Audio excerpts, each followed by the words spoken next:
She walked through the world like a shadow, unseen, untouched, unreal. This is the story of Mary Henry, a woman lost between breath and burial, and the carnival that called her home. Welcome to Post Mortem, a series where we exhume the films that never left us, the ones that linger, that echo, that bite back. Some are cult classics, others are barely remembered, but all of them are haunted.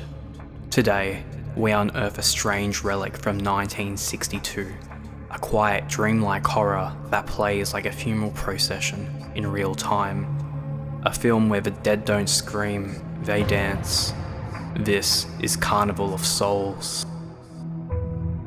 Carnival of Souls was made for just $33,000, directed by industrial filmmaker Herc Harvey and written by John Clifford. It was Harvey's only feature, a side project inspired by a road trip in an abandoned pavilion in Salt Lake City. Ignored on release in 1962, it later gained cult status after entering the public domain. Today it is seen as the blueprint for dreamlike, low-budget horror, influencing directors like David Lynch and George Romero. This is your spoiler warning. This video will contain full spoilers for Carnival of Souls. If you haven't seen it, consider watching it. It's free to find and impossible to forget. Let's begin. We open on a quiet road and a sudden challenge. A group of men invite three women, strangers, to a drag race across town and over a narrow bridge. Mary Henry is one of these women. Why she's in that car, we don't know. It feels out of character, like she doesn't belong there, and maybe she never did. That car plunges into the river. Men cast lines into the water, searching blindly for the car. No divers, no urgency, just waiting, until Mary walks out alone, like something that was never meant to return. She survives, or so it seems. Mary is offered a job as a church organist in Utah. She accepts without warmth. She seems removed from others, from faith, even from herself. There's a quietness to her, not shy, but cut off, as though she's already begun to fade. The townspeople try to connect, especially her leering neighbour, John Linden, but Mary resists. She turns down affection, avoids community, and scoffs at religion. And when she plays the church organ, her music is beautiful, but off, dissonant, almost blasphemous. She's soon fired, her hands no longer welcome on sacred keys. Mary begins to experience strange lapses in reality, moments where the world goes silent, where no one can hear or see her. At first, this invisibility mirrors how she lived, withdrawn, unreachable, but now it becomes terrifying. To scream and not be heard, to reach and not be felt, to realize you've already left and no one told you. She clings to the wrong kind of attention. Linden offers company, but only as a man seeking flesh, no connection. Mary, desperate not to disappear, accepts, but it brings no comfort. He too eventually recoils, calling her cold as ice. Throughout the film, Mary is drawn to the abandoned amusement park on the outskirts of town, the solitaire Pavilion. Its skeletal frame looms in silence, forgotten, decaying, familiar. Here she sees him, a pale man in a black suit, watching her. He never speaks, only stares, and the more she denies him, the closer he gets. Soon, there are more like him, and they rise from the water, from the shadows. They dance slowly, gracefully into Pavilion, a ballroom of the dead, and among them, Mary sees herself. In the final moments, Mary flees once more, pursued by figures that no one else can see.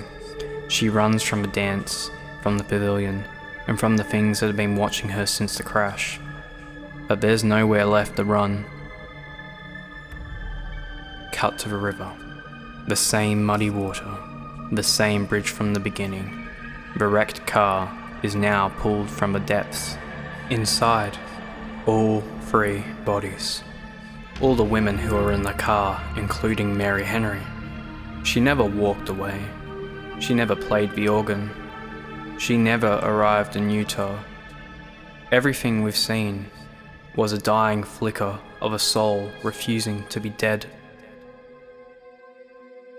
Mary lived her life detached, not by cruelty, but by design. She didn't want to be touched, or needed, or known. And so the world let her go, until she was gone. And that's when they noticed. The most terrifying moment in Carnival of Souls isn't when Mary disappears, it's when people look at her again. When she's fading and they start to see. Not with love, not with comfort, but with fear. Recognition is the final curse, because by the time they understand what she is, it's already too late.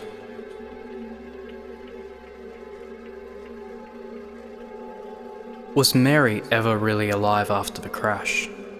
Or was the entire film her mind slowly accepting death? Carnival of Souls leaves just enough unanswered to invite interpretation. Here are 4 core theories. 1. The entire film is Post Mortem. Mary died instantly in the crash. Everything we see is her spirit refusing to accept death. 2. A near-death hallucination. Mary is in a liminal state, hovering between life and death, possibly in a coma.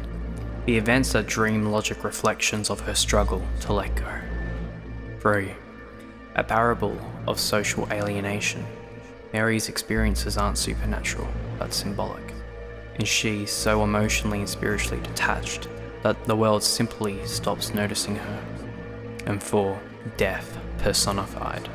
The man in black is not a metaphor, he is death.